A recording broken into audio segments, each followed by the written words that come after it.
Assalamualaikum warahmatullahi wabarakatuh.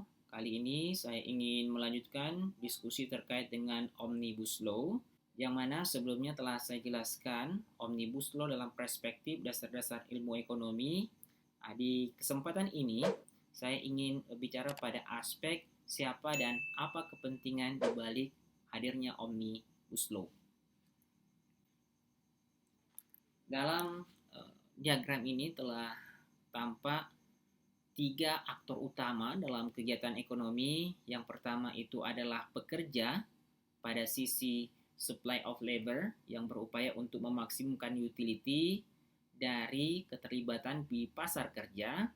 Pada sisi demand of labor ada pengusaha yang berupaya untuk memaksimumkan profit, di mana antara dua pelaku ekonomi ini memiliki konflik di pasar kerja, yang mana satu ingin menekan biaya melalui upah yang rendah, dan di sisi lain ingin memaksimumkan upah untuk bisa memaksimumkan utility. Di lain sisi ada pemerintah yang coba untuk menjadi mediator antara konflik kedua pelaku ekonomi. Tetapi di sini ternyata dalam perspektif ekonomi politik maupun dalam ilmu ekonomi, pemerintah juga itu dianggap sebagai aktor dari ekonomi yang disebut dengan ekonomi tiga sektor. Sebelumnya saya ingin jelaskan bahwa pekerja jika dilihat sebagai faktor produksi,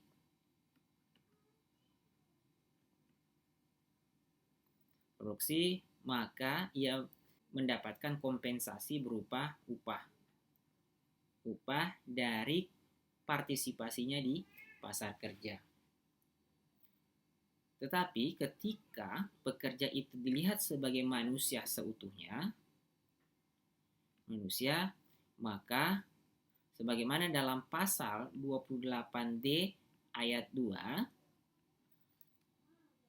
itu berbeda. Kita lihat ada perbedaan ketika pekerja dianggap atau dilihat sebagai faktor produksi dan pekerja dilihat sebagai manusia seutuhnya. Di dalam pasal 28D ayat 2, setiap orang berhak untuk bekerja serta mendapatkan imbalan dan perlakuan yang adil dan layak dalam hubungan kerja.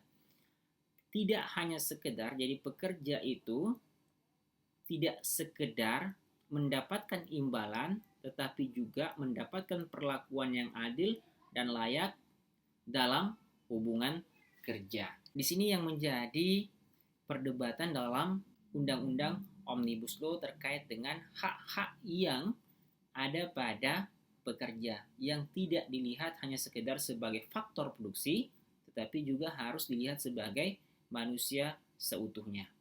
Di sisi lain, ada pengusaha yang berupaya untuk memaksimumkan laba dari pemanfaatan faktor produksi, baik kapital, labor, dan faktor-faktor yang lain. Pengusaha menganggap bahwa atau melihat tenaga kerja atau pekerja itu sebagai faktor produksi.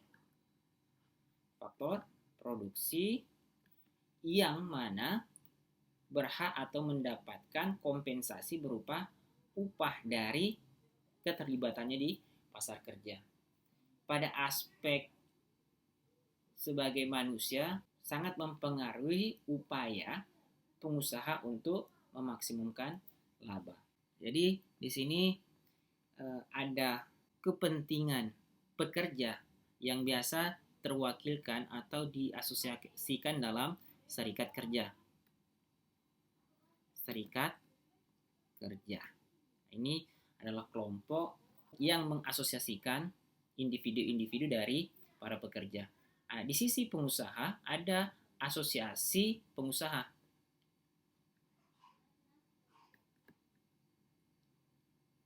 Pengusaha yang coba untuk mengakomodasi atau mengasosiasikan para pengusaha-pengusaha di dalam kelompok asosiasi pengusaha, yang juga variannya banyak ya. variannya yang memiliki banyak varian. Begitu juga dengan serikat pekerja yang memiliki varian-varian atau organisasi-organisasi yang berbeda antara satu dengan yang lainnya. Meskipun mengatasnamakan serikat kerja, begitu juga dengan asosiasi pengusaha. Nah, di sisi pemerintah kita lihat dalam kajian ekonomi politik, ya, teori public choice melihat bahwa pemerintah sebagai individu juga memiliki motif untuk memaksimumkan utility. Di mana di sisi yang lain, pemerintah itu sebagai pengendali terhadap public goods, barang-barang publik. Pemerintah sebagai individu memiliki motif ekonomi untuk memaksimumkan utility dari aktivitasnya untuk mengendalikan barang publik, dari otoritasnya untuk mengendalikan public good. Sehingga pemerintah dalam teori public choice dianggap sebagai supplier.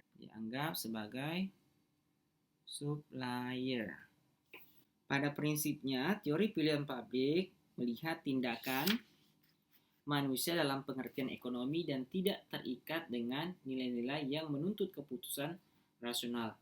Capaian-capaian sosial diproduksi melalui agregasi atau kumpulan tindakan-tindakan individu. Alasan inilah yang dijadikan pertimbangan utama sehingga teori pilihan publik meletakkan individu sebagai pusat kajiannya, di mana tadi bahwa pemerintah juga sebagai individu pelaku ekonomi memiliki motif untuk memaksimumkan utility. Sementara di sisi yang lain, pemerintah itu sebagai supplier terhadap public goods. Dalam teori yang kedua disebut dengan yang dikenal dengan teori rent seeking.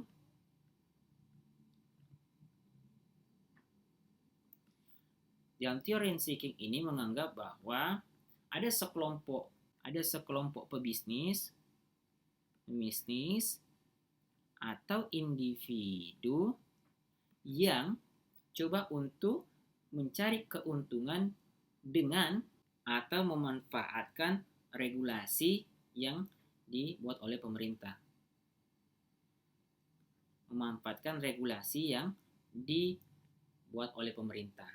Nah, kita kembali lagi dalam public choice teori. Di situ dijelaskan bahwa dalam teori supply and demand, di mana pemerintah sebagai supplier pada sisi demand,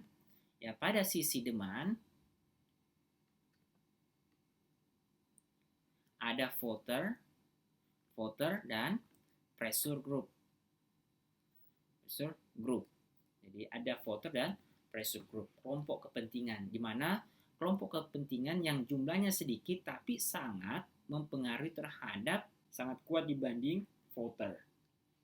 Siapakah pressure group ini? Pressure group ini bisa dari kalangan pengusaha,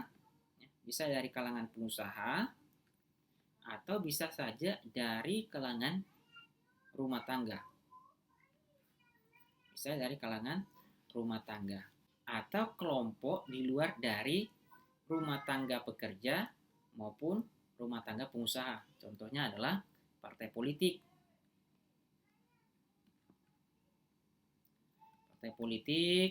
kemudian lembaga-lembaga non-pemerintah,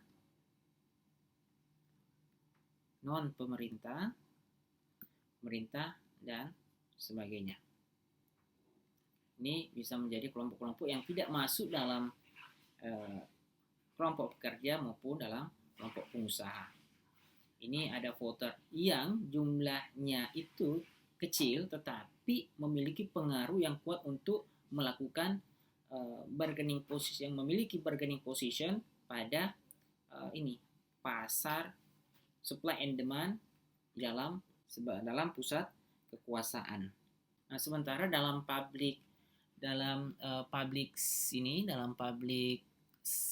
seeking atau pencari rente, ada pengusaha-pengusaha, ada sekelompok pebisnis atau individu dari pebisnis ini yang coba untuk mendapatkan keuntungan, yang mendapat atau memaksimumkan utility dari memanfaatkan regulasi yang dibuat oleh pemerintah.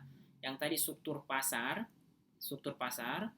yang tadinya persaingan sempurna atau mendekat dalam persaingan sempurna seperti pasar monopolistik, dia ingin mendapatkan privilege ya seperti monopoli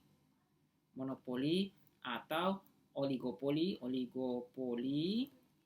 yang atau membentuk kartel misalnya yang mampu mempengaruhi terhadap pada sisi supply dari pasar output. Di kelompok yang lain juga dilihat dari aspek circular flow of diagram, baik itu pada pasar input maupun pasar output, ada kelompok-kelompok yang coba untuk mempengaruhi terhadap rantai pasok maupun rantai pemasaran. Baik itu rantai pasok ini rantai pasok maupun rantai pemasaran, backward linkage maupun forward linkage. Ini banyak kelompok-kelompok sehingga bisa saja dengan rantai pemasaran yang begitu besar, itu panjang, itu bisa membuat margin yang begitu besar. Sekarang kita lihat pada posisi pemerintah sebagai untuk membuktikan teori public choice.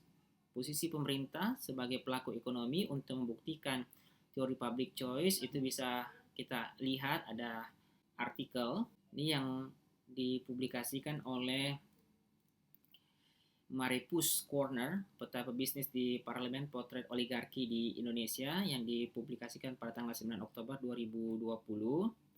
Itu di sini dijelaskan bahwa 55% dari total anggota parlemen itu atau dalam jumlah 318 anggota parlemen itu merupakan pebisnis.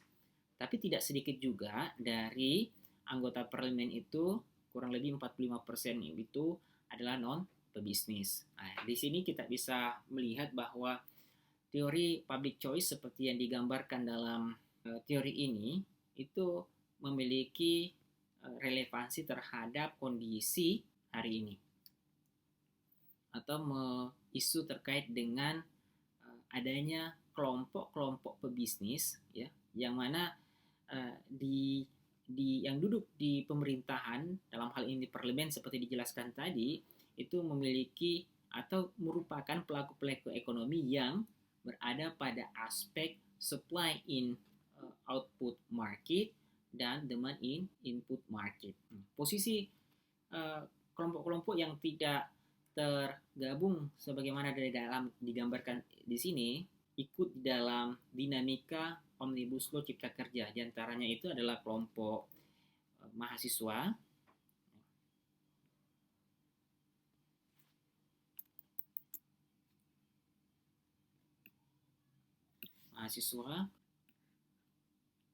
ini yang dianggap masih independen terhadap kepentingan yang masih bersih dari kepentingan antara pelaku ekonomi, baik dari sisi pengusaha, pekerja, maupun dari aspek pemerintah yang coba untuk menjadi social control terhadap apa yang menjadi kebijakan-kebijakan dari pemerintah itu sendiri. Di dalam kasus Omnibus Law Cipta Kerja, kita lihat bahwa pihak-pihak yang melakukan demonstrasi itu berada dari kelompok mahasiswa dan serikat kerja. Ini yang secara terbuka kita bisa amati, yaitu dari kalangan mahasiswa dan serikat kerja yang coba untuk memposisikan diri sebagai kelompok yang kontra terhadap hadirnya Omnibus Law. Sementara kelompok-kelompok pengusaha yang tidak banyak berbicara dari atau boleh dianggap sebagai kelompok yang pro terhadap Omnibus Law. Demikian gambaran singkat terkait dengan siapa dan apa kepentingan di balik Omnibus Law Cipta Kerja.